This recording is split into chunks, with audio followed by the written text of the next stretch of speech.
Hi there, everyone. My name is Christiana Cabrera, and I'm president of Sigma Lambda Gamma National Sorority Incorporated Iota Delta chapter. What you're about to watch is an in-depth, educated panel discussion about the realities of transgender individuals in modern-day Greek life.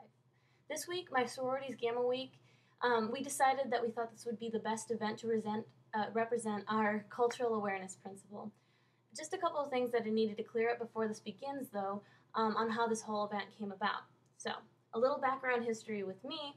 I grew up with a best friend who was transgender, so it's always kind of been a part of my life.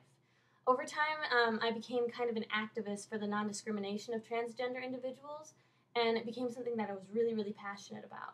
So, as I mentioned earlier, I'm also a part of Sigma Lambda Gamma National Sorority Incorporated, and our mission statement states, Sigma Lambda Gamma strives to be the premier organization committed to providing a mechanism of empowerment to all women. And that got me thinking. Does all women include those who identify as women or those who struggle with gender expression? So I sent an email to our headquarters about our national stance on this subject in particular. So they contacted me a couple of weeks later, and they stated to me that our national non-discrimination policy states, Sigma Lambda Gamma National Sorority Incorporated affirms that it does not discriminate on the basis of age, race, national origin, religious preference, sexual orientation, or disability. However, that didn't really state anything about gender identity.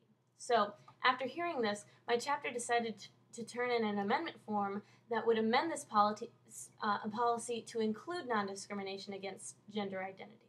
Eventually, I got an email back from headquarters stating that this amendment was approved to be on the floor for discussion in Florida this year for our national convention. Then it would be voted on, and we'll see if it passes. If it passes, this would be an extremely progressive movement on my sorority's part. There are only a handful of sororities and fraternities out there that actually care enough to acknowledge or empower those struggling with gender identity. And it's a real issue in today's society that people are ignoring. And if my sorority would be a part of that movement, it would truly mean the world to not only me, but everyone advocating for non-discrimination rights. So, as a part of this movement on my chapter's part, we decided that we needed to educate the public a little bit more on the subject before we could start having a discussion on it. So that's kind of how this whole transgender panel discussion came about.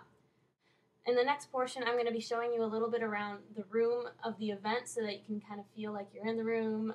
I kind of created this video so that everybody, even if you couldn't physically be there for this discussion, could listen in and could be a part of it. This is a very big movement, and it really means a lot to me. So thank you so much for taking the time to watch this. Hi, everyone. Okay, here's the room that we're going to be doing the transgender panel discussion in. We enter in. We're in good old Lower Artuck at Millikin University. We have seating arrangements for everyone. Everybody will be getting a resource packet along with some note cards so that if they have any questions going on during the panel discussion, they can just give them to the sisters walking around, and then we can answer them up in the front.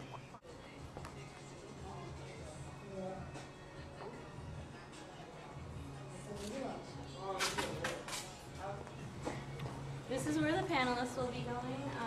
As you can see, we have little name tags for everyone. We have Nick Penner, Catherine Westman, Brooklyn Parrott, Allison Skimpa, and Aiden Etherington over there. And then in this big screen right over here is where we're going to Skype in Jessica Pettit for our main MC guest speaker. And we'll be able to see her later on during the film. And this is where I'm going to be the entire evening. Hi, everybody. So here we have the Transgender Day of Remembrance table. Each picture represents a victim of transgender hate crimes, and we're going to be lighting a candle for each one of them tonight. And then, of course, there are some empty ones for those that we don't know about yet. Leaves are on the fly. Need to be reminded that it's okay to cry. Need to be reminded there's someone bigger than you and I. He sees me and he hears me. And here we have our information table for Sigma Lambda Gamma National Sorority Incorporated, Iota Delta chapter. And that concludes our room kind of display for this portion portion of the video, so enjoy the event. Thank you.